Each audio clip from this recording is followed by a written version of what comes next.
warahmatullahi wabarakatuh. Salam guru penggerak. Perkenalkan, nama saya Warsi, calon guru penggerak angkatan 11 dari Kabupaten Banyumas, Jawa Tengah.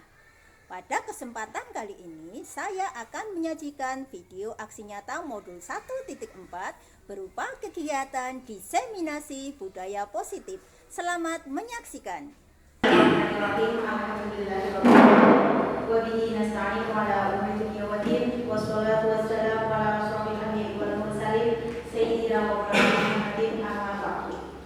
Kepada Bapak Kepala SD Negeri 1 Rancamaya yang saya hormati, kepada Bapak dan Ibu Guru SD Negeri 1 yang saya hormati, serta kepada Ibu Warsi selaku calon guru penggerak angkatan 11. Pertama-tama marilah kita panjatkan puji syukur kehadirat Allah Subhanahu wa Ta'ala yang telah melimpahkan rahmat dan hidayahnya kepada kita sehingga pada siang hari ini kita dapat mengikuti diseminasi budaya positif CGP angkatan 11 SD Negeri 1 Rancamaya tanpa halangan suatu apapun. Salawat serta salam senantiasa tercurah kepada junjungan kita Nabi Agung Muhammad SAW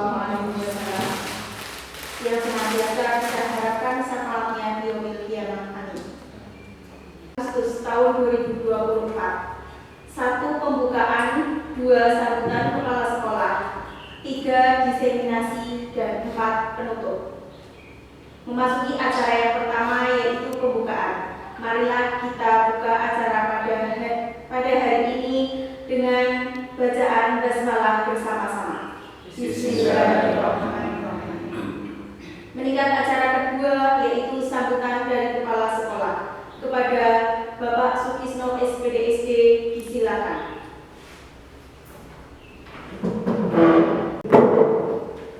Bismillahirrahmanirrahim. Assalamualaikum warahmatullahi wabarakatuh. Waalaikumsalam warahmatullahi wabarakatuh. Alhamdulillahirabbil alamin. Wassalatu wassalamu ala asyrofil mursalin wa ala alihi washabihi ajmain. Amma ba'du. Pada Ibu Warsi SPD yang dalam ini sebagai narasumber yang hormati, kata Bapak dan Ibu semua yang berhadir, puji syukur kita panjatkan kepada Allah Subhanahu wa Ta'ala atas limpahan nikmatnya pada siang hari ini kita bisa berkumpul bersama di ruang yang cukup bagus ini dalam acara diseminasi budaya positif yang saran akan disampaikan oleh beliau Ibu Mas. Salawat serta salam senantiasa terlimpahkan kepada junjungan kita Nabi Muhammad. Bapak Ibu yang hormati, pertama saya mengucapkan terima kasih atas kesediaan Bapak Ibu di acara pada siang hari ini, yaitu kegiatan yang sudah lama direncanakan Ibu Warsi.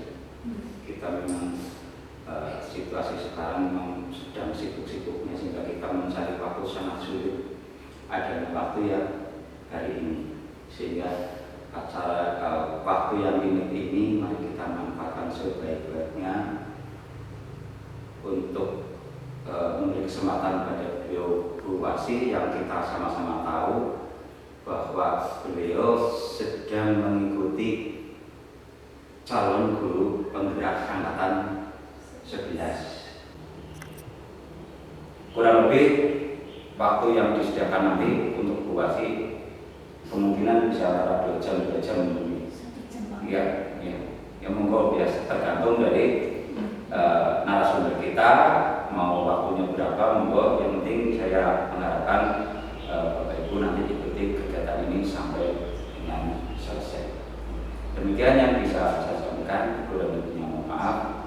Saya billahi taufiq wal hidayah. Assalamualaikum warahmatullahi wabarakatuh. Waalaikumsalam warahmatullahi wabarakatuh. Terima kasih. Acara selanjutnya yaitu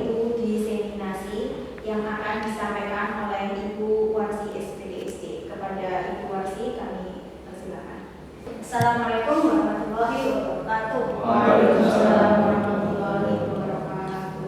Bismillahirrahmanirrahim. Bismillahirrahmanirrahim. Terima kasih atas waktunya Bapak Kepala Sekolah sudah mengizinkan saya dan menghadiri acara ini serta mendukung saya sepenuhnya.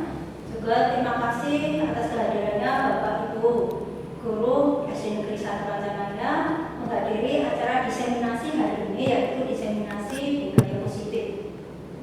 Nah, sebelum ini saya mulai, kita buat dulu kesepakatan forum diseminasi. Nah, kesepakatan yang pertama ini untuk memantik, yaitu saling menghargai. Jadi antara kita yang hadir dalam diseminasi ini harus menjaga sikap saling menghormati. Yang kedua, menjaga kebersihan.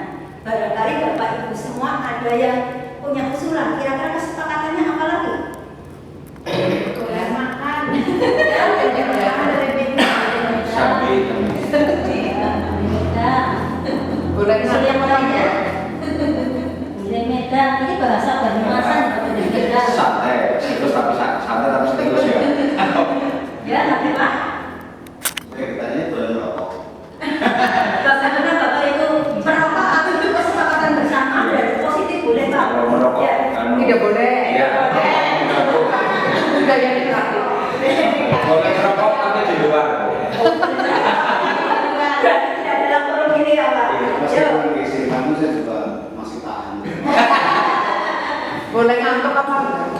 Boleh ngantuk tapi sambil mendengarkan dan menyimak baik-baik.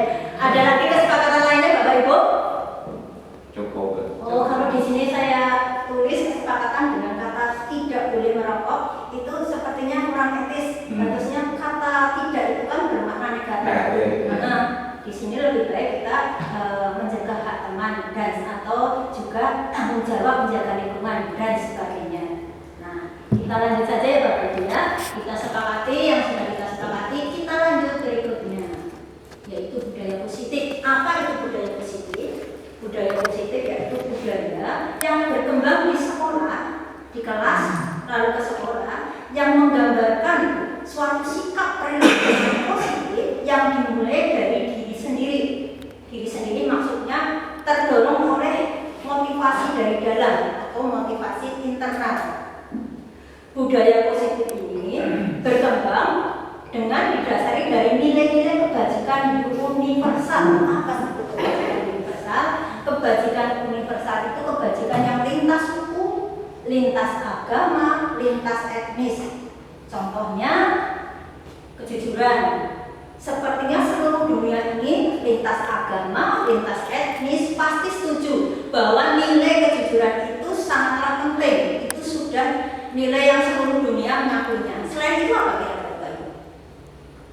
Nilai apa lagi yang sifatnya universal, umum, seluruh dunia mengakuinya, seluruh manusia mengakuinya? Ada ide barangkali? Tanggung jawab, empati ya, betul. Apalagi kira-kira? Tidak ada benar salah di sini, Bapak Ibu. Kita mengeluarkan apa ide-ide kita. Ya sudah, saya lanjutkan. Ketika sekolah itu tercipta budaya positif, siswa akan merasa diterima, merasa aman dan terdorong berpartisipasi secara aktif. Yang kedua, jika budaya positif itu terwujud di dalam kelas atau sekolah, itu anak-anak nanti motivasi belajarnya otomatis akan meningkat karena di sana anak-anak merasa nyaman, tidak ada intimidasi, juga anak-anak tidak ada perasaan tertekan. Dia di sekolah merasa diterima, merasa dicintai, merasa lingkungannya semuanya itu mendukung dia untuk belajar. Selain itu, setelah motivasi belajarnya meningkat, akhirnya akan berdampak pada prestasi akademik siswa.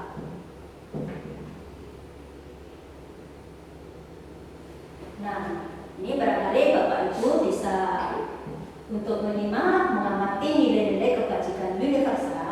Ini pertama kali nilai-nilai kebajikan ini diangkat oleh William Glasser pada teori kontrol. Nilai-nilai kebajikan adalah sifat-sifat positif yang merupakan tujuan mulia yang ingin dicapai setiap individu. Nilai-nilai tersebut bersifat universal atau lintas bahasa, lintas suku, lintas agama maupun latar belakangnya. Universal di sini maksudnya semua manusia di seluruh muka bumi ini secara umum mengakui nilai-nilai kebajikan tersebut. Pertama, setiap perilaku atau perbuatan memiliki tujuan. Kedua, dengan mengaitkan nilai-nilai kebajikan yang diyakini, maka motivasi intrinsik itu akan bangkit atau akan timbul atau makin besar lagi. Nilai kebajikan yang ingin dicapai oleh setiap anak Indonesia kita kenal dengan profil belajar Pancasila.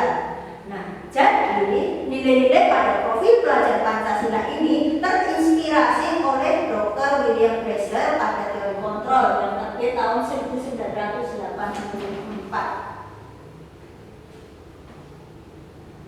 Baiklah Bapak Ibu, kita lanjut pada berikutnya, yaitu mengapa budaya positif ini harus dikembangkan, harus dihidupkan di suatu sekolah. Ini berdasarkan pada beberapa hal, yaitu perubahan paradigma belajar. Jadi kalau dulu itu belajar itu atau disiplin itu didasari dengan teori respon, stimulus dan respon. Itu guru memberi stimulus, nanti anak-anak akan memberikan respon. Nah, kalau sekarang tidak. Sekarang itu didasari dengan motivasi intrinsik, yaitu motivasi yang ada pada diri setiap manusia. Jadi kita itu kalau dulu dikontrol, kalau sekarang tidak. Kita atau peserta didik itu punya hak untuk mengontrol dirinya sendiri. Jadi dia berbuat bukan atas kontrol orang lain, bukan karena guru yang mengontrol, tapi karena dirinya sendiri. Nah, konsep dasar budaya positif ini disadari pertama oleh perubahan paradigma, kedua disiplin positif, yang ketiga motivasi perilaku manusia, keempat yaitu keyakinan sekolah atau kelas, kelima kebutuhan dasar manusia, keenam posisi kontrol restitusi, dan ketujuh segitiga restitusi. Mungkin istilah-istilah ini ada beberapa yang asing bagi Bapak Ibu. Nah, nanti akan kita bahas di sini. Nanti silakan Bapak Ibu untuk menyimak dengan baik.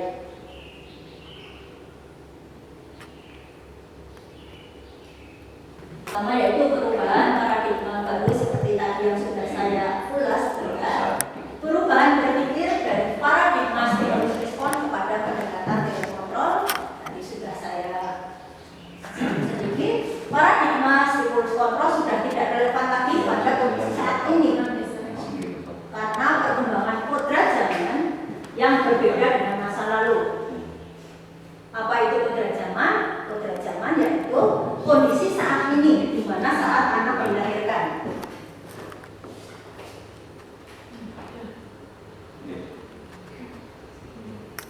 Dan dibesarkan pada saat ini berbeda pada saat kita dulu dilahirkan dan dibesarkan. Saat ini perkembangan teknologi komunikasi informasi sudah sangat pesat. Kalau zaman dulu kita itu apa-apa masih serba manual.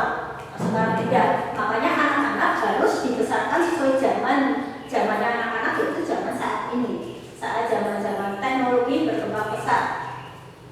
Guru harus merubah paradigma kepada pendekatan teori kontrol yang memberikan ruang bagi murid untuk mempresentasikan proses belajarnya sendiri.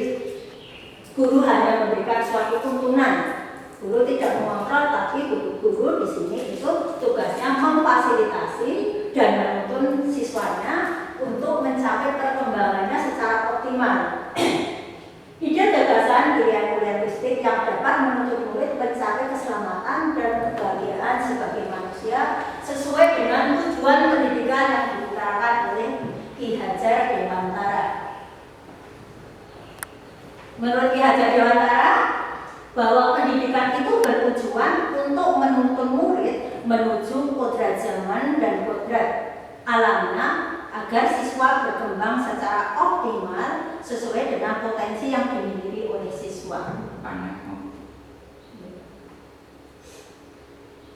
Mengejar yang kedua yaitu disiplin positif. Apa itu disiplin positif? Disiplin positif merupakan suatu cara penerapan disiplin yang mengajarkan anak bertanggung jawab dan menumbuhkan kesadaran diri berdasarkan nilai-nilai kebajikan. berdasarkan nilai kebajikan seperti tadi tanggung jawab, disiplin, saling menghargai, saling menghormati, itu contoh-contoh dari kebajikan atau nilai-nilai kebajikan yang universal. Berikutnya, disiplin positif lebih ke arah disiplin diri yang dapat mengontrol diri sendiri. Itu adanya dirinya sendiri, bukan orang lain. Mau berbuat baik dan buruk itu dorongan dari diri sendiri. Disiplin positif dapat membuat murid memahami dan menyadari berdasarkan motivasi internal, bukan karena paksaan, ujian, atau hukuman. Nah, selama ini anak-anak kita itu berbuat sesuatu kebanyakan bukan karena motivasi dari dalamnya, tapi mungkin ingin mendapat ujian atau hadiah, menunjukkan takut dimarahi atau dihukum.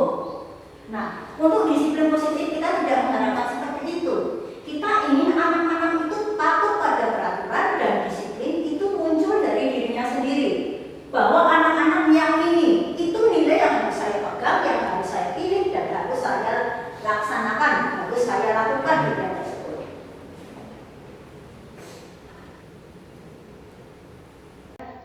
Prestasi untuk sekolahnya. Ketika budaya positif berkembang, itu anak-anak tidak usah didorong-dorong untuk melakukan sesuatu yang positif. Nanti ada dorongan internal sendiri. Anak-anak nggak usah disuruh misalnya menjaga kebersihan lingkungan, dia melakukannya sendiri. Tidak ada sampah, dia pungut sendiri, tak untuk tempat sampah misalnya.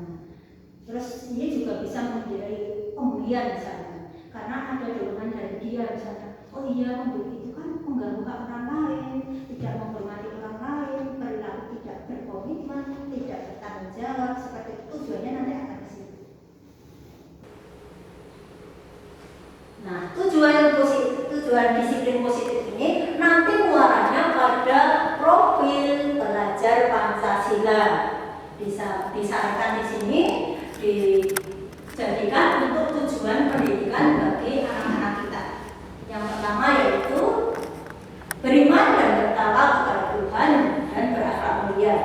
Kedua, mandiri, berkebinekaan global, bergotong royong, kreatif dan bernalar kritis.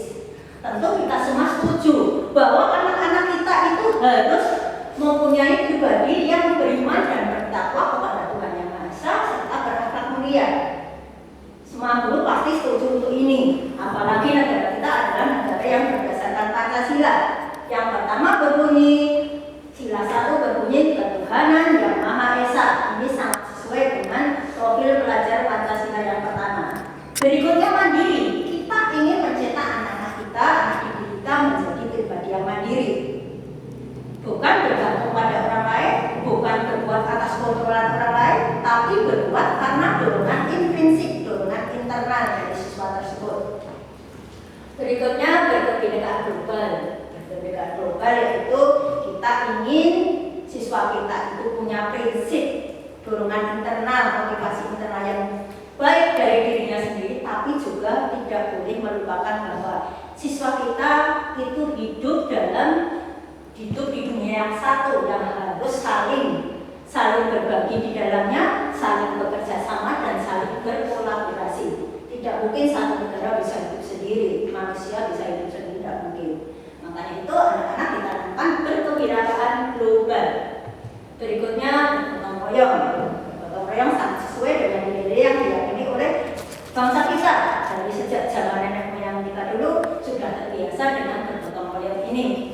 Ini sedang di saat ini itu anak-anak didorong bukan untuk berprestasi secara individualis, tapi berprestasi secara berkolaborasi.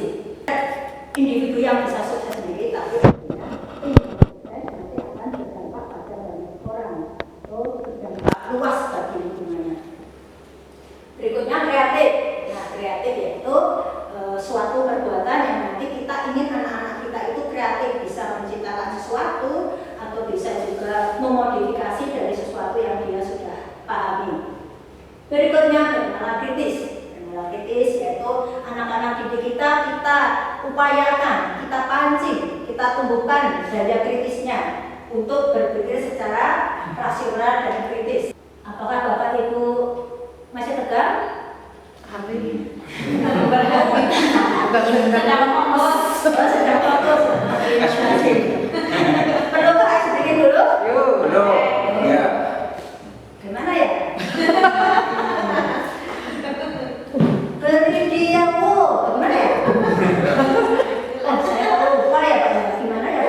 Terpukau. Ada yang punya Pak. Beridiawe. Ya gitu ya? Iya. Beridiawe. Gitu kan? Iya. Beridiawe. Beridiawe.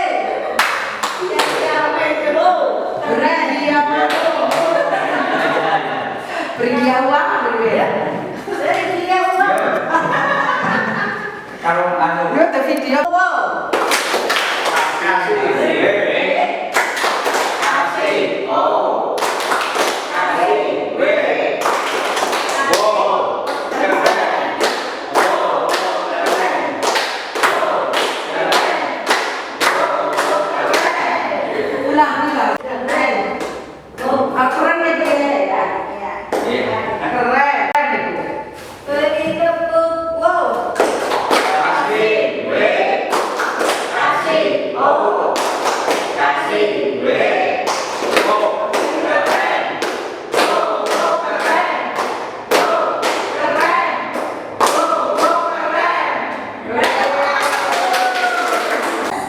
Itu ada 3 motivasi perilaku manusia, yaitu yang pertama untuk menghindari ketidaknyamanan atau menghindari hukuman, menghindari rasa kurang enak, juga menghindari hukuman.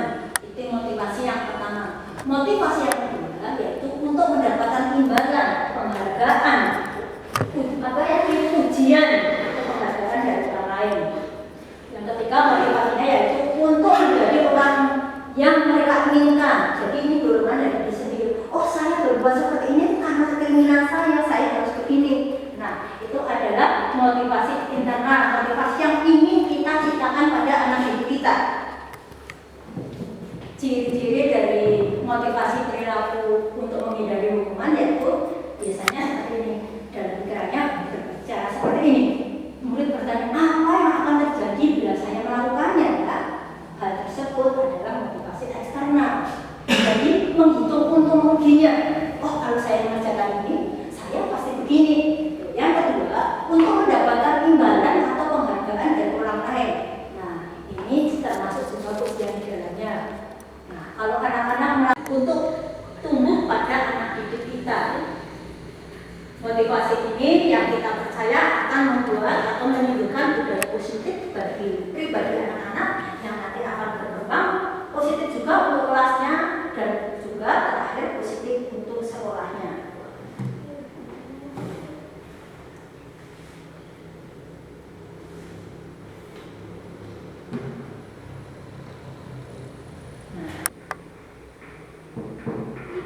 Nah, kita lanjut pada keyakinan kelas atau keyakinan sekolah.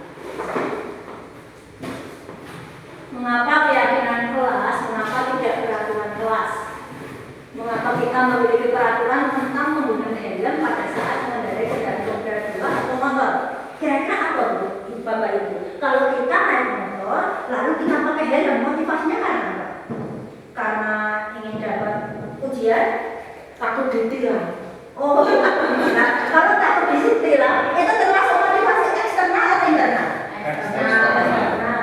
Untuk keselamatan diri. Oh, nah untuk keselamatan diri itu termasuk dalam motivasi apa, Bapak Ibu? Internal. Dia terdorong, orang usah diimbalan, orang usah ngerti mari tilangan, tapi dia termotivasi untuk melakukannya karena itu baik untuk dirinya, baik dan positif untuk dirinya. Mengapa kita memiliki peraturan tentang penggunaan masker dan mencuci tangan? Kira-kira apa? Dasar manusia ini ada beberapa. Nah, sebelum saya komponen-komponennya, diberi hadiah ke Koko.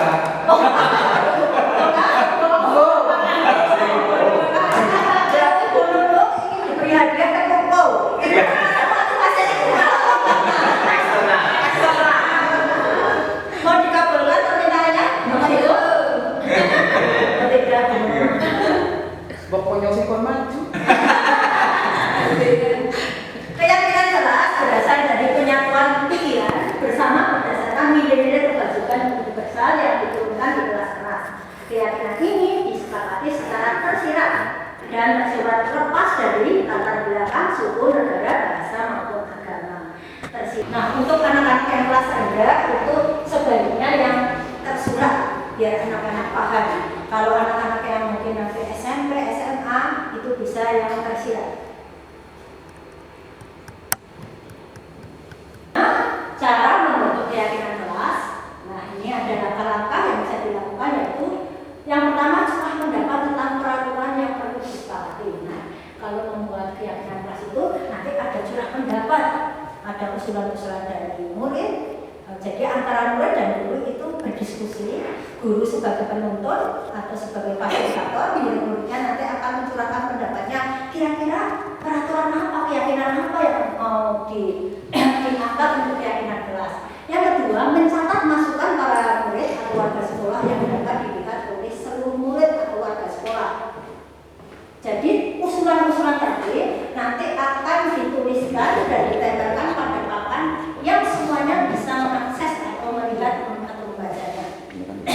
Ketiga, menulis kalimat negatif dalam bentuk positif. Seperti tadi sudah saya ulas sedikit bahwa kalau membuat keyakinan kelas itu kalau kalimatnya negatif kita rubah dulu ke dalam bentuk kalimat yang positif. Berikutnya yang keempat, tinjau kembali daftar curah pendapat yang sudah dicatat. Ajak warga sekolah atau murid-murid untuk menemukan nilai kebajikan atau keyakinan yang dituju dari peraturan tersebut. Nah, setelah kalimat yang negatif tadi kita ubah ke dalam kalimat positif, lalu antara semua murid dengan dibimbing oleh guru atau difasilitasi oleh guru nanti akan menemukan nilai kebajikan yang ada pada peraturan tersebut. Berikutnya, tinjau ulang keyakinan sekolah atau keyakinan kelas tersebut secara bersama-sama dan semua pihak yang terlibat dalam pembentukan keyakinan sekolah atau kelas ini melakukan tanda tangan bersama.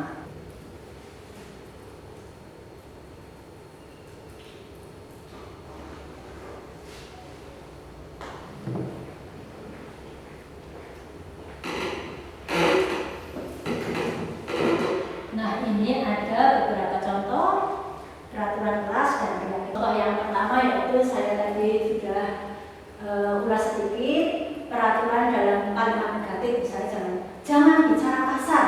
Jangan itu termasuk bermakna negatif.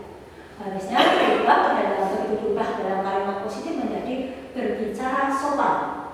Keyakinan yang ingin diambil, keyakinan kelas atau nilai kebajikannya yaitu hormat atau saling menghormati. Saling menghormati di sini bukan antar menghormati manusia saja, tapi juga menghormati hak miliknya atau hak-hak lainnya, baik berupa benda maupun hak untuk melakukan sesuatu. Peraturan dalam kalimat negatif berikutnya yaitu tidak boleh datang terlambat. Kita ubah dalam kalimat positif menjadi datang tepat waktu. Nilai apa, keyakinan apa yang diambil dari datang tepat waktu? Nah, di sini berhubungan dengan disiplin dan komitmen. Ini nilai kebajikan yang ada dalam kalimat tersebut. Contoh yang ketiga, dilarang meludah di kelas. Kita ubah dalam kalimat positif menjadi jaga kebersihan kelas. Nilai kebajikan yang kita ambil yaitu kebersihan bisa, atau kesehatan juga bisa, atau menghargai orang lain juga bisa.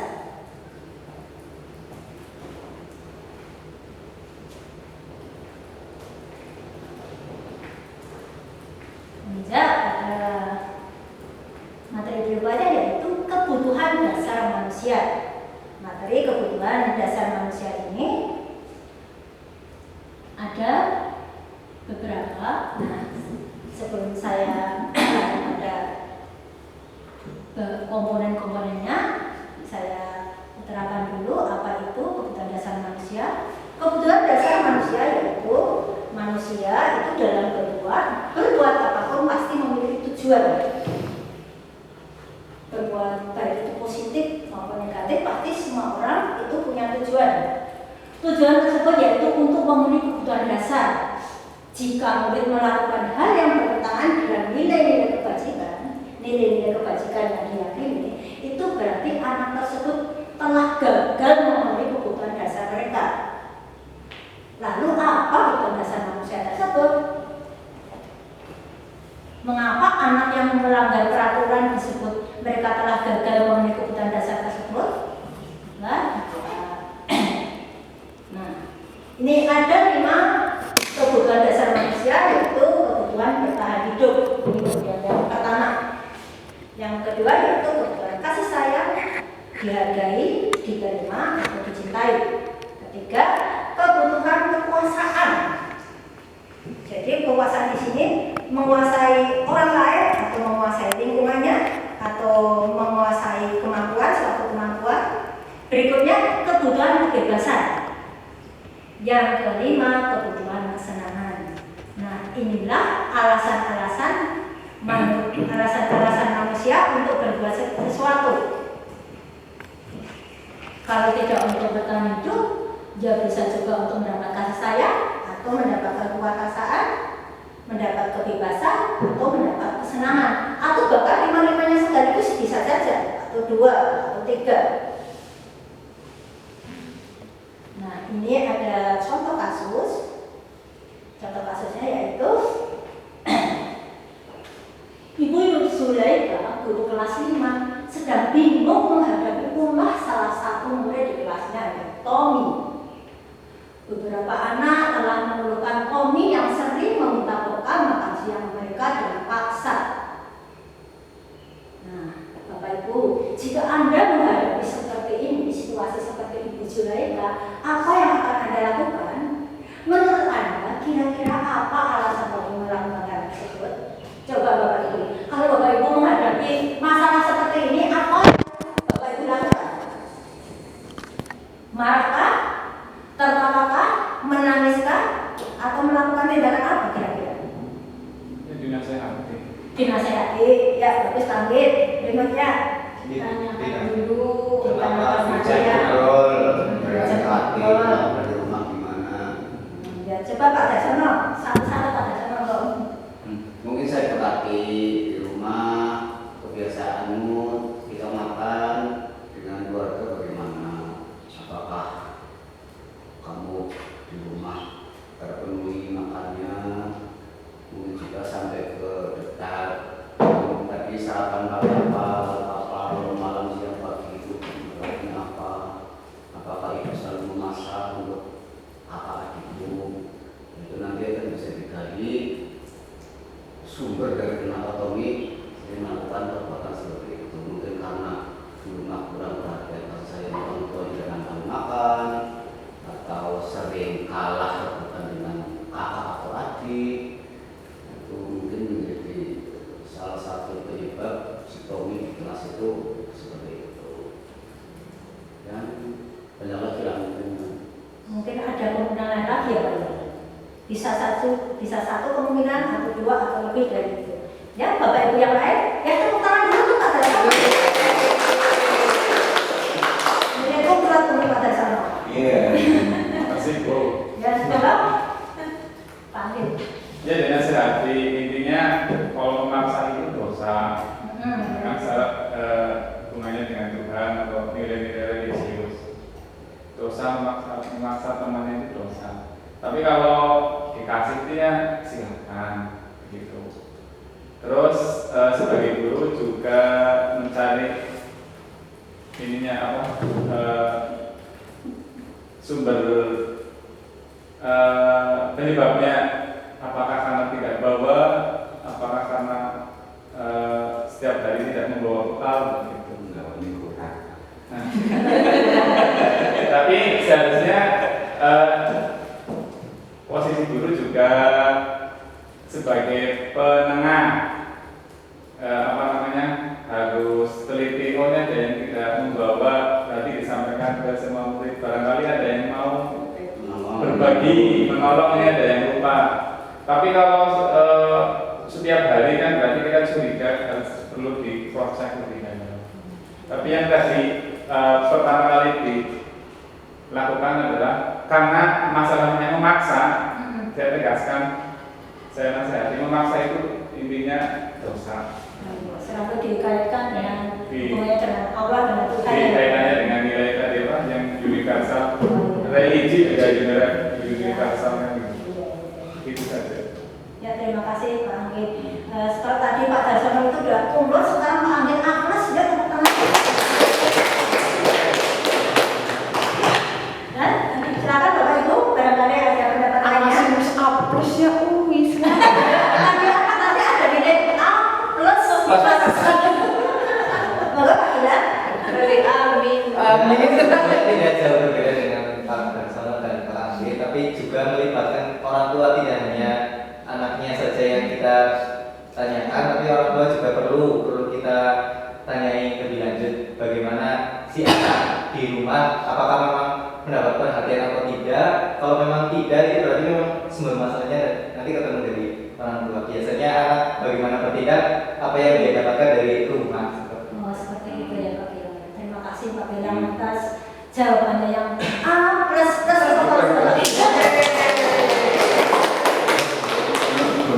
Plus satu lagi tambah. amin. Alhamdulillah ternyata hanya dalam waktu sekian menit saja Bapak Ibu sudah melebihi pemahaman yang lebih saya yang sudah 3 bulan ini. Nanti kita juga bukan hanya pihak sekolah saja, anak atau siswa dengan guru dan juga nanti dengan wali murid. Jadi untuk Pak Gilang tadi nilai plus-plusnya sudah Pak Gilang, saya tidak salah menilai.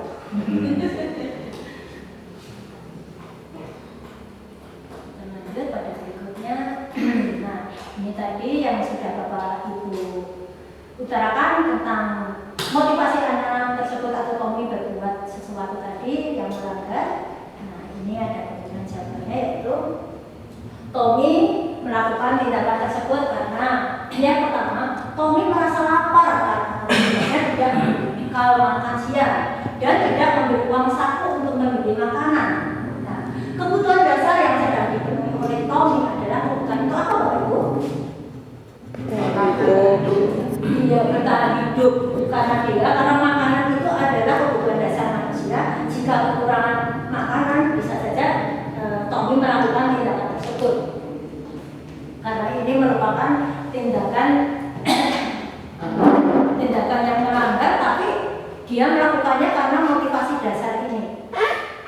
Lanjut berikutnya, alasan Tommy berikutnya bisa jadi karena Tommy ini ingin mendapatkan perhatian. Saya lihat betul Pak Darsono makanan caper. Tommy merasa senang karena dia mendapat perhatian dari teman ketika teman melaporkan pada gurunya. Gurunya memberitahu orang tuanya sehingga orang tuanya jadi memperhatikan dia. Maka kebutuhan dasar yang sedang dipenuhi oleh Tommy adalah kebutuhan akan kasih sayang dan rasa diterima, rasa disayang. Karena Tommy merasa mungkin anaknya kurang perhatian, dia melakukan tindakan tersebut hanya karena iseng ingin mendapatkan perhatian saja. Alasan berikutnya, alasan yang ketiga, Tommy bertindak demikian karena temannya ingin, dia itu temannya takut pada dia, ingin teman-temannya itu menuruti kemauannya dia. Maka sebetulnya Tommy sedang berusaha memenuhi kebutuhan dasarnya, yaitu akan kekuasaan. Dia mungkin ingin merasa kemampuannya itu diakui oleh teman-temannya, kekuatannya diakui oleh teman-temannya, atau ingin menguasai kelompoknya, sehingga dia melakukan tindakan tersebut. Alasan yang keempat yang mungkin yaitu Tommy merasa bosan dengan bekal makanan yang dibawakan ibunya dari rumah, karena ibunya selalu membawakan bekal yang sama setiap hari. Hari ini sayur kangkung, besok sayur kangkung lagi, minggu depan sayur kangkung lagi, mungkin seperti itu. Jadi dia merasa bosan. Oleh karena itu dia ingin mencoba makanan teman-temannya yang menggugah selera makan dia. Jika alasan seperti ini, maka Tommy sedang berusaha memiliki kebutuhan dasar berupa kebebasan untuk memilih makanan. Tidak tiap hari oleh ibunya dikasih kangkung terus misalnya. Tapi saya sedang tidak mendeskripsikan kangkung ya Bapak Ibu. Ini hanya contoh saja. Berikutnya alasan yang kelima. Nah ini alasan Tommy melakukannya karena iseng saja dan ingin menikmati ekspresi wajah dari teman-temannya yang kesal karena diambil makanannya, dan menurut dia ekspresi teman-temannya itu lucu. Jadi kalau lihat temannya bereaksi karena tingkah dia itu jadi senang. Nah kalau hal seperti ini, alasannya seperti ini, maka Tommy itu sedang berusaha mendapatkan kesenangan, kebutuhan dasar berupa kesenangan. Artinya buat sih apa yang jenengan tadi paparkan berarti itu budaya positif yang berpihak pada siswa atau gimana? Ya betul, itu nanti akan berpihak pada siswa dan nantinya akan berpihak juga jadinya berpihak pada prestasi untuk sekolahnya. Ketika budaya positif berkembang, itu anak-anak tidak usah didorong-dorong untuk melakukan sesuatu yang positif. Nanti ada dorongan internal sendiri. Anak-anak nggak usah disuruh misalnya menjaga kebersihan lingkungan, dia melakukan sendiri. Tidak, ada sampah, dia pungut sendiri, takut di tempat sampah misalnya.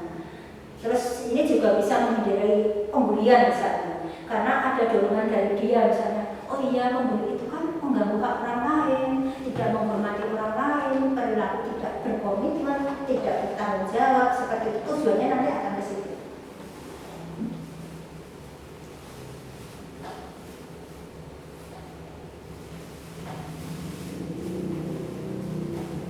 Alasan keenam kalau zaman sekarang mungkin karena konten juga. Oh karena kontennya Pak ya? Oh iya iya betul. Tambahan Sampai ke video. di video. Nah masalahnya itu Pak di sini hanya ada 5 saja Pak. Saya mau menambahkan teori lagi nanti saya disuruh loh itu Boleh, saya sebenarnya gimana Bu? Kapan dipublikasi Bu seperti itu Pak? Misalnya dia memang nggak relevan karena tidak ada bawa HP.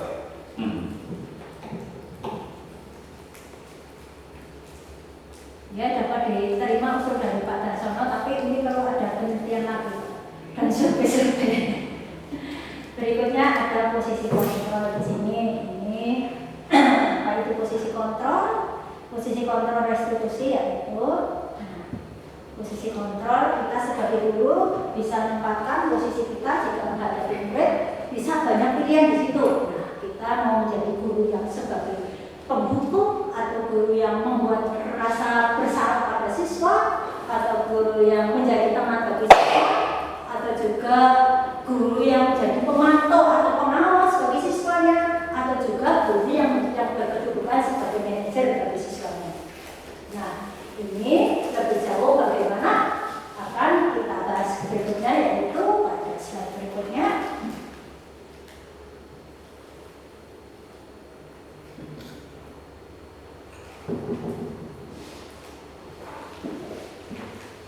Nah ini Bapak Ibu seperti tadi yang saya sebutkan, untuk menghindari hubungan ini termasuk identitas yang gagal kontrolnya dari luar. Yang berikutnya identitas berhasil yaitu jika guru itu sebagai teman atau pemantau. Identitas berhasil berikutnya atau sukses berikutnya yaitu menghargai diri sendiri.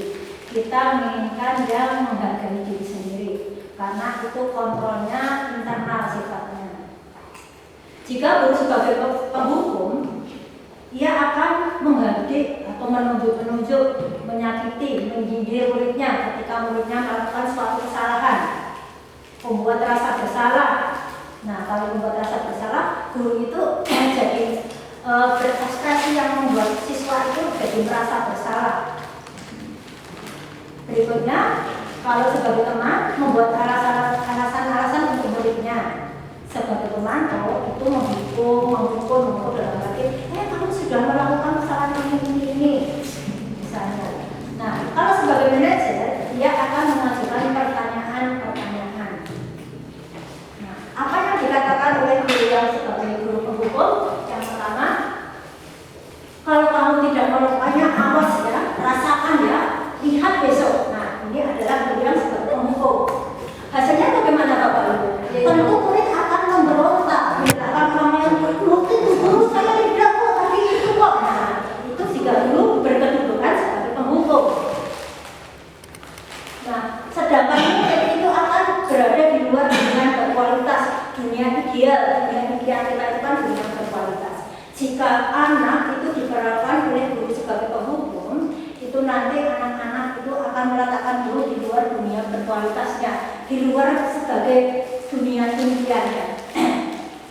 Murid akan berkata, biar saja, nanti juga marah-marah lagi. Kemarin marah-marah, ada usaha, besok juga marah lagi. Kemarin seperti itu. Dampaknya bagi murid bagaimana Bapak Ibu? Ia akan mengulangi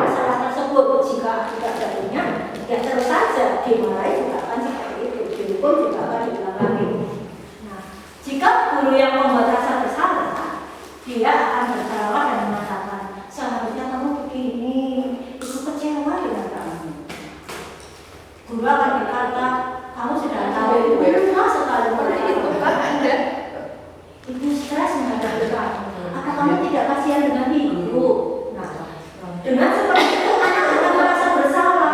Ketika anak-anak merasa bersalah, dia akan menyangkal dan berbohong, menyembunyikan kesalahannya. Apa dinamdom dulu? Kaitannya dengan dunia berkualitas yaitu murid meletakkan guru di dalam dunia berkualitas. Tapi yang tadi ini tidak ideal baginya. Murid berkata, maaf Bu, saya tadi begini-begini, tapi murid tidak kasar, dia akan merasa bersalah, dia akan suaranya mungkin rendah, tapi itu tidak baik bagi murid. Berarti tidak boleh dihukum guru. Boleh dihukum apa tidak berikutnya. Itu pengajar lah. Dampaknya bagaimana Bapak Ibu? Yang akan merasa rendah diri, oh iya aku sudah membuat kecewa ibu guru, bapak guru hari ini, saya sudah melakukan sesuatu yang mengecewakan. Nah itu murid akan selalu merasa bersalah. Berikutnya, jika guru berkedudukan sebagai teman, ia akan membuat alasan-alasan untuk membela muridnya. Nah, guru akan berkata apa? Ayolah lakukan dengan ibu ya. Masa kamu tidak mau ingat? Ibu tidak pernah ingat. Tidak ibu pernah. Kamu pernah ibu bantu. Nah, dampaknya bagi murid hasilnya apa? Iya, murid akan tergantung pada gurunya. Mungkin hanya murid pada guru satu itu, tapi pada guru yang lainnya dia memberontak. Kenapa? Karena ada itu ketergantungan ini. Kaitannya dengan dunia yang ia inginkan, yaitu murid meletakkan guru sebagai orang yang sangat penting dalam dunianya, sangat penting. Tapi sifatnya hanya untuk guru itu saja, bukan untuk guru yang lain. Murid yang akan murid katakan yaitu saya pikir bapak itu teman saya, ternyata begitu. Nah, berikutnya dampak bagi murid apa? Murid akan lemah, tidak menyadar diri, akan tergantung pada guru, tidak bisa membuat keputusan-keputusan merdeka yang sifatnya positif secara mandiri. Nah, jika guru sebagai pemantau, nah, dia hanya bertindak pada aturan-aturan yang berlaku. Nah, kamu melakukan ini, ya konsekuensinya ini. Kamu melakukan ini, konsekuensinya begitu. Nah, itu jadi guru hanya bertindak sesuai aturan yang berlaku saja. Nah, jika menemui suatu masalah, guru akan bertanya pada muridnya, apa aturannya? Atau kamu tidak tahu aturannya? Berikutnya hasilnya bagaimana? Menyesuaikan diri, pengetahuan guru, peraturan dan hukum di dunia berkualitasnya. Tapi ya itu sifatnya masih eksternal. Murid berkata, berapa banyak bintang yang saya harus peroleh Bapak Guru? Nah, dia akan melakukan sesuatu jika mendapatkan imbalan atau pujian. Dampak pada murid yaitu menitik beratkan pada sanksi atau hadiah untuk dirinya. Jadi dia mau bertindak atas dasar sanksi maupun atas dasar imbalan atau hadiah. Nah, yang berikutnya yaitu guru sebagai manajer. Nah, ini yang guru impian masa depan. Mungkin masa kini juga sudah ada. Nah, ini yang ingin diciptakan yaitu guru sebagai manajer. Jika guru berkedudukan sebagai manajer, dia akan menempatkan dirinya itu seperti manajer. Jika siswa melakukan pelanggaran, dia akan mengajukan pertanyaan-pertanyaan, tapi bukan mengintimidasi, tapi sifatnya pendekatan-pendekatan dulu yang tujuannya untuk meraih siswa, biar siswa itu merasakan suatu kenyamanan dulu. Guru akan berkata, apa yang kita yakini, apa yang bisa kamu kerjakan untuk memperbaiki masalah ini. Hasilnya apa? Hasilnya akan menguatkan pribadi siswa karena dia diberi kesempatan untuk mencari solusi dari masalah yang dia kerjakan atau dari suatu kesalahan yang dia lakukan. Kaitannya dengan dunia berkualitas yaitu murid meletakkan dirinya sebagai individu yang positif dalam dunia berkualitas. Murid akan merasa dihargai, diberi kesempatan untuk mencari solusi secara mandiri dan dibimbing oleh guru yang dulu tidak sebagai pembuat keputusan, tapi siswa diberi kesempatan untuk membuat solusi atau keputusan. Murid akan berkata begini, bagaimana cara saya bisa memperbaiki keadaan ini? Nah, ini sifatnya murid bersifat merdeka membuat keputusan yang positif. Dampak bagi murid apa? Yaitu mengevaluasi diri, bagaimana cara memperbaiki diri. Jadi nanti murid akan merefleksi dan mengevaluasi tindakannya.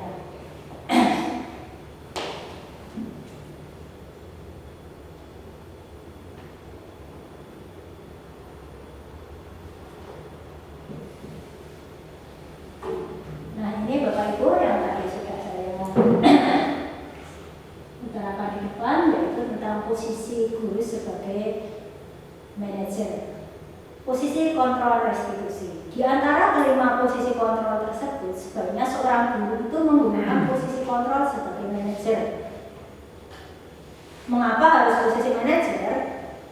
Yang pertama yaitu sebagai manajer, guru dapat berbuat sesuatu bersama murid, memberikan kesempatan pada murid untuk bertanggung jawab dan membantu murid agar dapat menemukan solusi.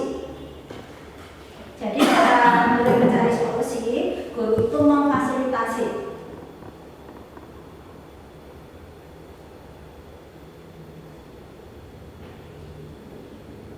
Yang kedua yaitu posisi manajer mengacu pada restitusi yang dapat mewujudkan murid sebagai manajer bagi dirinya sendiri, sehingga dapat tercipta identitas positif pada diri murid. Murid tahu kesalahannya, merefleksi dan mencari jalan keluar atau mencari solusi-solusi dari masalahnya, sehingga murid akan mempunyai identitas positif yang ada pada dirinya. Nah, berikutnya yang terakhir yaitu tentang segitiga restitusi. Apa itu segitiga restitusi? Segitiga restitusi adalah cara penanganan suatu masalah yang ada pada murid kita dengan beberapa langkah atau dengan 3 langkah. Langkahnya apa saja? Ini dia tahapan segitiga restitusi. Tahapan segitiga restitusi yang pertama yaitu menstabilkan identitas. Jadi guru kalau menemui suatu siswa yang melakukan suatu kesalahan, dia tidak langsung menghukum, tapi dia berusaha untuk menenangkan muridnya, menstabilkan identitasnya. Berikutnya yaitu memvalidasi tindakan yang salah. Kok tindakan salah divalidasi itu nggak seperti itu, Bapak Ibu? Yang ketiga menanyakan keyakinannya, keyakinan yang sudah dia yakini tadi, mungkin keyakinan kelas atau keyakinan sekolah.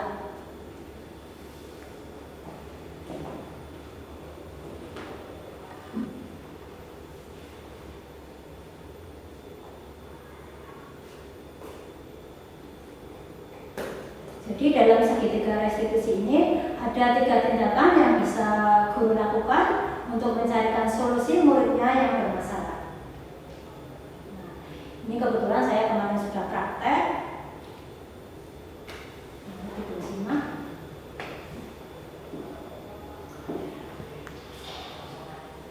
Tidak terdengar ya? Orang kurang sih.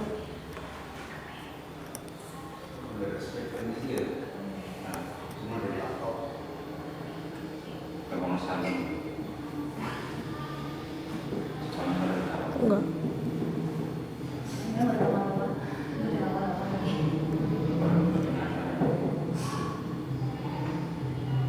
Dan mau bisa masuk ke salon Pak, bisa masukkan ke salon. Salon aktif. Iya. Langsung berdiri kan bisa pakai Bluetooth. Oh iya Bluetooth. Iya. Jadi pakai nomor salonnya.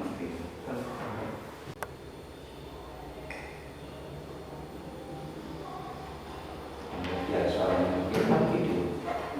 Habis dari video. Supaya suaranya masuk. Oh, Bapak itu megang dulu, yang bawa megang. Kalau pisang besar.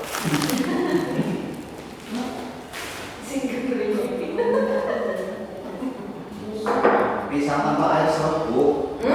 Siang tanpa air serut. Ya kan tuh air.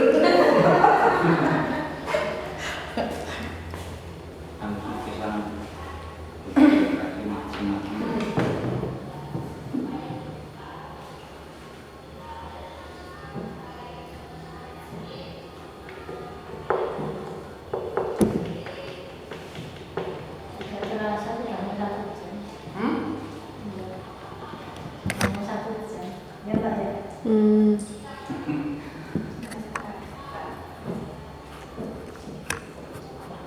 Perangkat dihidupkan.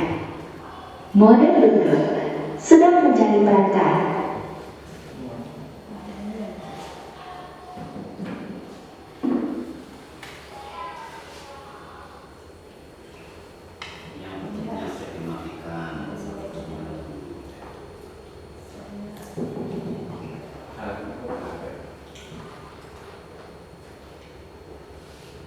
connect nih Pak Darsono.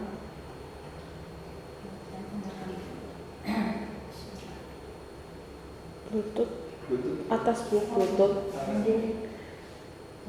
sampingnya atasnya network ada. Itu jenenge apa Pak? CS88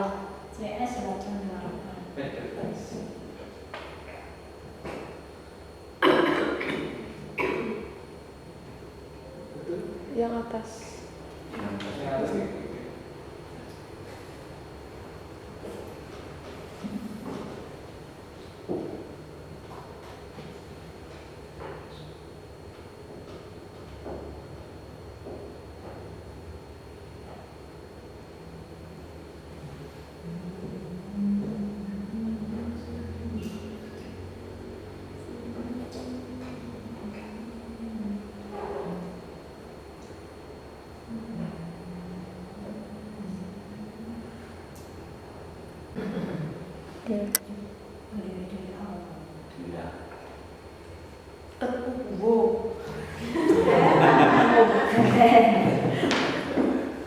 Koneksi Bluetooth dihentikan. Koneksi Bluetooth berhasil.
Gurunya mencoba untuk membantu mendekati siswa, jadi tidak menyalahkan siapapun. Gurunya sedang menggali informasi. Ini termasuk di sini langkah menstabilkan identitas. Jadi murid tidak langsung disalahkan.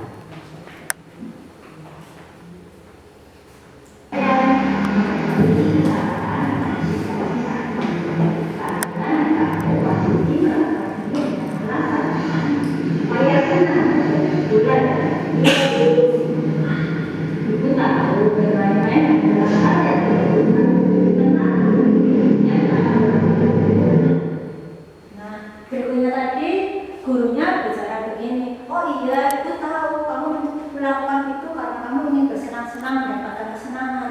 Nah langkah ini itu dalam segitiga restitusi namanya memvalidasi tindakan salah. Jadi divalidkan dulu tindakan dia itu, jangan disalahkan. Gurunya berusaha berempati, oh iya kamu melakukan ini karena alasan kamu ini ya, karena kamu punya alasan ya, alasannya apa? Jadi siswa disuruh untuk mengutarakan alasannya dia bertindak hal tersebut. Ini tadi yang disebut dengan memvalidasi tindakan salah. Kita lanjut.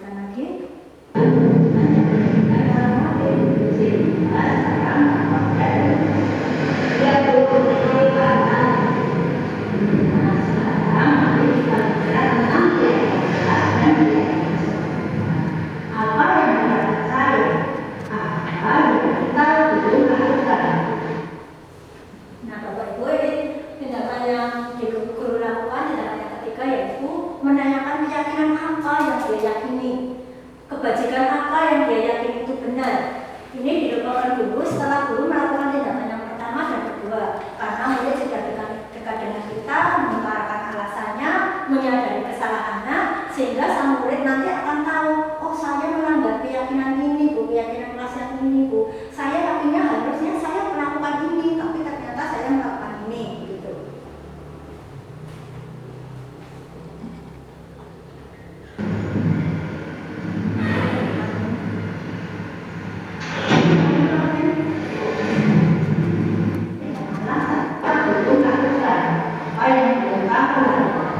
Kita harus berkarya satu sama lain, menghormati orang lain, dan menghormati diri sendiri. Nah, sang murid mengutarakan keyakinannya, mengatakan apa yang dia yakini, yaitu dia sudah melanggar keyakinan dia tentang harus menghormati orang lain dan tentang harus bersikap baik pada orang lain. Di sini anak-anak sudah menyadari, oh iya saya melakukan kesalahan ini, padahal saya tahu harusnya saya itu berbuat seperti ini. Nah, ini yang ingin kita bentuk untuk anak-anak kita ke depannya, anak-anak agar ada motivasi intrinsik dari dalam dirinya sendiri untuk berbuat sesuatu yang positif atau berbuat sesuatu yang menurut dia keyakinan itu adalah keyakinan yang baik.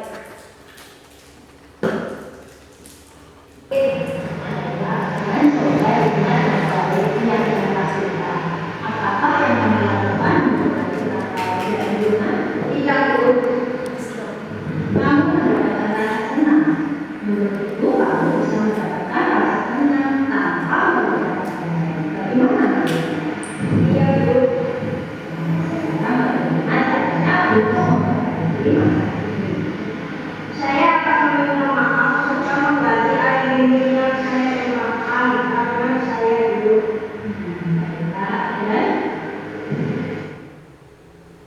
Nah, Bapak Ibu, itu tadi video praktek segitiga restitusi yang mana sang murid sudah bisa menemukan solusi bagi dirinya. Solusi terbaik yaitu mengganti air minum yang ditumpahkan dan juga untuk meminta maaf pada temannya yang telah dia ambil air minumnya.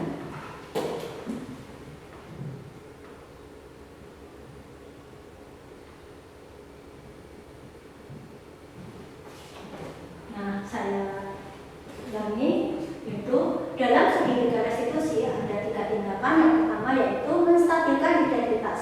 Menstabilkan identitas dilakukan berdasarkan prinsip bahwa membuat kesalahan adalah bagian dari proses pembelajaran. Berbuat kesalahan adalah bersifat manusiawi yang nantinya akan menggeser identitas gagal ke arah identitas sukses. Jadi saat anak-anak berbuat kesalahan itu kan identitas yang dia ciptakan itu identitas gagal. Tapi guru dalam segitiga restitusi ini dia akan mengarahkan siswanya atau muridnya untuk mengarah pada identitas sukses.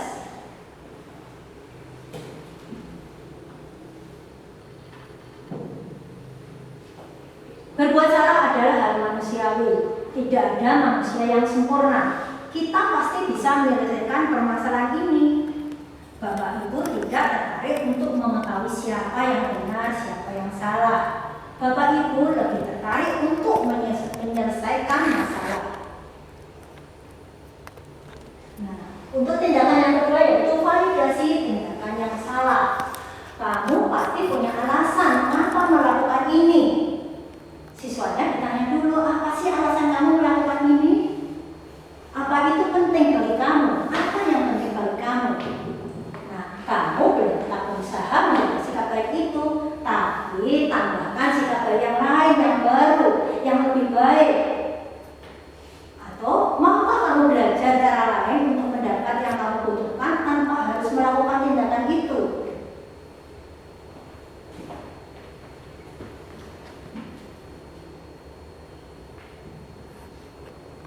Setelah validasi tindakan yang salah tadi dilakukan oleh guru, berikutnya yaitu guru tindakan yang terakhir yaitu menanyakan keyakinan siswa.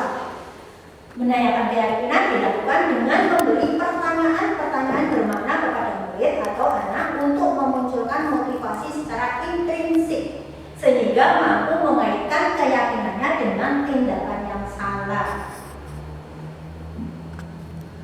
Jadi ketika ketika anak berbuat salah, langkah yang terakhir tadi yaitu menanyakan keyakinan. Apa keyakinan yang kamu yakini? Apa keyakinan yang sudah kamu langgar? Nanti murid akan menjawab berdasarkan keyakinan yang sudah disepakati atau keyakinan kelas yang sudah disepakati. Seorang guru yang baik harus memiliki kemampuan dalam mewujudkan budaya positif di sekolah. Budaya tersebut dapat dijalankan dengan menerapkan konsep-konsep inti seperti tadi disiplin positif, yang kedua motivasi perilaku manusia, berikutnya keyakinan sekolah atau keyakinan kelas, berikutnya lagi kebutuhan dasar manusia, kelima posisi kontrol atau posisi kontrol restitusi, kelima yaitu segitiga, keenam yaitu segitiga restitusi.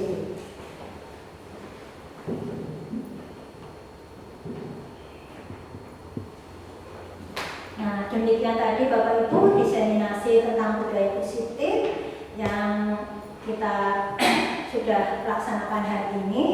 Terima kasih atas kehadiran Bapak Ibu di sini sudah mendukung saya untuk melaksanakan tugas saya melakukan diseminasi budaya positif ini.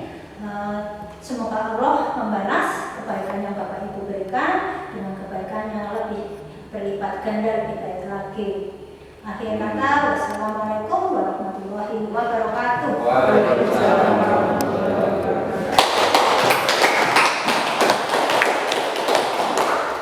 Terima kasih kepada Ibu Warsi telah melaksanakan diseminasi budaya positif.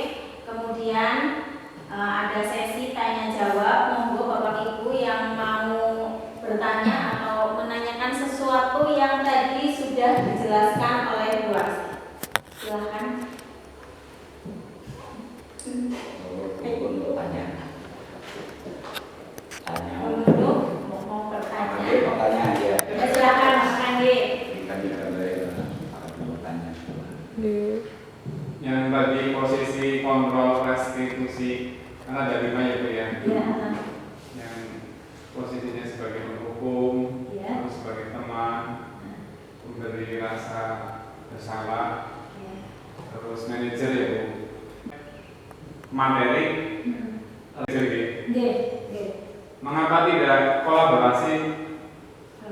Posisinya misalnya sebagai teman dan manajer begitu Bu. Begitupun bisa Bapak, tapi kita mengikuti alur-alur dulu juga melihat per kasusnya. Misalnya kasusnya seperti ini misalnya. Ada kasus yang bisa ditangani dengan segitiga restitusi, ada juga kasus yang sifatnya yang misalnya yang lebih serius lagi, kita bisa lompat-lompat tindakannya, tidak harus ke satu, baru kedua, ketiga tidak. Itu untuk kesalahan yang normal dalam arti tidak terlalu berat, itu kita menggunakan segitiga restitusi. Tapi untuk masalah yang berat misalnya ada anak berkelahi misalnya, antam-antaman, tinju-tinjuan, pukul-pukulan. Nah, tentu tindakan kita tidak langsung kita menanyakan dari awal, tidak pasti anak langsung kita pisah dulu kan, dipisah dulu, baru nanti kita tanya. Kalau anak gebuk-gebukan atau pukul-pukulan, kita melakukan langkah-langkah restitusi seperti tadi, pertama, baru kedua, baru ketiga, nanti anak-anak keburu tambah korban. Jadi segitiga restitusi yang saya utarakan tadi untuk kasus-kasus yang sifatnya itu tidak terlalu berat atau tidak berat seperti itu. Kalau yang sifatnya sudah membahayakan, itu kita bisa lompat-lompat mana dulu yang lebih urgent dilakukan gitu Bapak. Demikian Pak Anggit, jawaban dari saya. Kurang lebihnya mohon dimaafkan, mungkin hanya segitu pengetahuan saya. Selain Pak Anggit, monggo ada lagi yang mau bertanya? Itu soal yang pas materi awal Bu, guru sebaiknya tidak bertindak sebagai pengontrol gitu. Iya. Nah, itu bagaimana cara penerapannya apabila diterapkan kepada kelas rendah? Apakah itu memang lebih tepat bisa dipraktekkan ke kelas tinggi? Biasanya kan kelas rendah memang harus banyak bimbingan dari guru, bingung harus ngapain. Nah, kira-kira kalau kelas rendah bisa dipraktekkan juga atau tidak dan bagaimana caranya? Ini bisa dipraktekkan dari kelas rendah sampai kelas tinggi Pak. pendekatannya untuk kelas rendah dan kelas tinggi mungkin lain ya. Untuk kelas rendah mungkin juga guru berkedudukan dulu itu sebagai teman yang buat anak-anak nyaman. Setelah anak-anak merasa nyaman, nanti kita bisa berikutnya naik lagi, terakhirnya kita nanti bisa dalam posisi sebagai manajer. Mungkin ya Pak. Itu jawaban dari saya. Mungkin ada pertanyaan lain Bapak Ibu?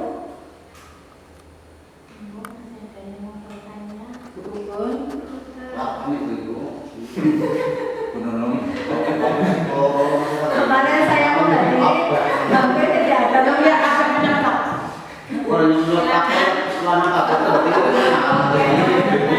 Yang tadi dijelaskan Bu Arsi kan rata-rata tertuju pada murid ya. Yang saya tanyakan peran Anda sebagai guru penggerak untuk istilahnya menularkan kebiasaan baik atau budaya positif pada kita. Itu banyak apa? Pertanyaan bagus.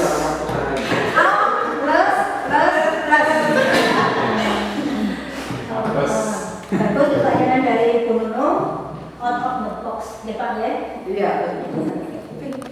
Untuk penerapan bagaimana menurunkan saya tentang budaya positif ini pada guru-guru, itu saya tidak langsung pada guru Bapak Ibu, tapi saya akan mulai dari diri saya sendiri. Setelah saya merasa berhasil dan siap, saya tentu akan menurunkan pada teman-teman lainnya, teman guru lainnya. Tapi saya rasa saya belum terlalu lihai untuk melakukan ini. Buktinya hari ini saya sudah menerapkan pada saudara-saudara semua. Dan saya juga sudah mempraktekkan di kelas saya. Hasilnya kelas jadi rame juga sih. Tapi ya ramunya insya Allah jadi hidup ya. Jadi kemarin saya juga ada agak merasa gagal juga sih. Dulu di bilang pada kok dipegang saya kok bisa pada rame yo. Kenapa? Bertanya-tanya saya dalam hati. Tapi ya tidak apa-apa, mungkin ini prosesnya seperti itu. Kemarin anak-anak diam saja tidak rame, saya suruh bertanya biar sekolahnya hidup. Tapi begitu anak-anak banyak bertanya, saya juga kadang begitu. Berarti kesalahan bukan di anak tapi di saya. Nah, untuk penularannya insya Allah saya yang jelas itu kalau dari calon guru penggerak itu harus mulai dari dirinya sendiri. Dirasa dirinya sendiri sudah berhasil, lalu menularkan pada murid-muridnya dan juga menularkan pada rekan-rekannya. Demikian dulu kurang lebihnya yang memaksimalkan. Tapi kayaknya rekan-rekan pada dilakukan pada gede. Waktu datang ya. Yang mudah-mudahan takut ketularan. Padahal itu ketularan bukan virus, bukan bakteri, insya Allah tidak berbahaya. Monggo ada pertanyaan. Untuk saya tambah dari saya. Untuk menerapkan sesuatu yang positif itu baik, nilainya juga tentunya akan bernilai positif dan insya Allah akan berbuah manis untuk dunia dan akhiratnya. Demikian Bu. Monggo. Tepuk gol.